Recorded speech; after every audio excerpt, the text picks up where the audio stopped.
meet again in thunder, lightning, or in rain. When the hurly-burly's done, when the battle's lost and won, there would be years instead of sun. where the queen's above the heat. There to be with Macbeth. I come, grey mountain, At call unknown.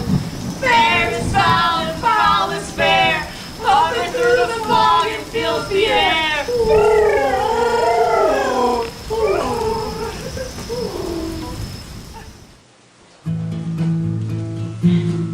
What man is that? He can report, as seemeth by the strife of the revolt, the new estate. This is the messenger, who like a good and hardy soldier fought against my captivity. Hail, brave friend, and say to the king the knowledge of the broil, as thou didst leave it. Doubtful it stood, as two spent swimmers that do cling to each other and choke their arms. The merciless MacDonald is worthy to be a rebel, for to that the multiplying villainies of nature do swarm upon him.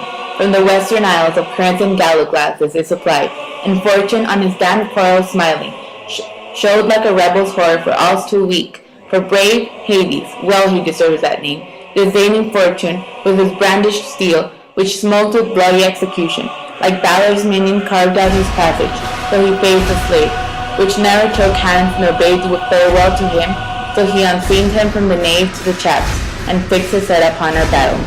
O valiant cousin, worthy gentleman! As when the sun gins his reflection, shipwrecking storms and direful thunders, so from that spring whence comfort seems to come, discomfort swells. Marcus of Sparta, Mark, no sooner justice had with valor armed, compelled these skipping currents to trust their heels, but the Trojan lord, surveying vantage, with furbished arms and new supplies of men, began a fresh assault. Dismayed not this our captains Hades and Apollo? Yes, a sparrow's eagles, or the hair of the lion. If I say sooth, I must report they were, as cannons overcharged with double cracks, so they doubly redoubled strokes upon the foe, and set the men to bat and reeking wounds, or memorize another Help, proverb. but I am faint, my body aches for rest. So when thy word becomes thee as thy troubles, lay smack upon the both. Go get him rest. Thank you. Who comes here? The worthy demigod of Crete. What haste looks through his eyes, so should he look that seems to speak in strange. Whence comes thou, thy worthy demigod? For Macedon, my great king, where the Macedonian banners flout the sky in banner equal cold. Macedon himself in terrible numbers, assisted by the most disloyal traitors, Prometheus, the demigod of the sea, began a dismal conflict. Till that Athena's bridegroom lacked in proof, confronting him with self-comparisons, point against point, rebellious arm against arm, curbing his lavish spirit, and to conclude, the victory fell on us. Great happiness! Great happiness. Then now, Alexander, the Macedonian king, craves composition, nor will we deign him burial to his men, so he disbursed at Ithaca $10,000 for a general use. No more shall that demigod of deceive all bosom interest. Go pronounce his present death, and with his former titles greet Hades. I'll see it done. What he hath thus, noble Hades hath won. Hail Hades! Hail, Hades.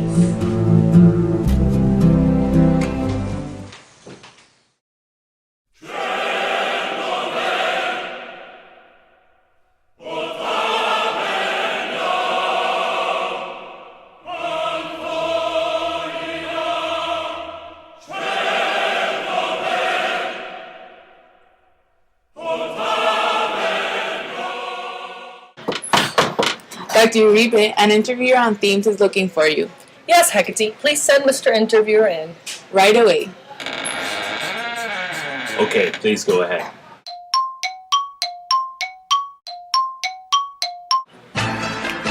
Gender. This initial scene is used to catch the attention of the audience. Gender is used as a hook by creating witches with androgynous speeches. These will eventually play a more important role in the play, but at the beginning serve for the purpose of entertainment.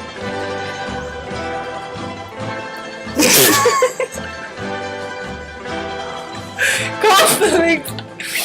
Yo corté eso. Conflict. This video enhances conflict between King Duncan's forces. MacDonald and the Norwegian forces acting out the fights that are only narrated in the actual play. The conflict between the two regions leads to war that begins the ambition quest for power. This power is given to Macbeth for his success. The conflict creates a condition where power is sought. It then sets a situation where the lust for power then heads the cause and effect chain in Macbeth. Power drives Macbeth to kill King Duncan to become king. Once king, he kills Banquo to maintain his power. Then, Macduff's family pays the price for Macbeth's defense of power. All of this chain of events is caused by the conflict and continued by the quest of power. This scene also introduces the position that Macbeth will have as Thane of Cawdor. To begin this quest for power, the character is placed into position and the power and conflict cause and effect chain. Lastly, the war plot of Macbeth is initiated with the narration of the Bloody Captain. The war plot gives the context of the entire play and makes this entire scene important for the development of tragedy. For more of Macbeth's themes, stay tuned in the next 60-second recap. This is Dr. Uribe on Macbeth.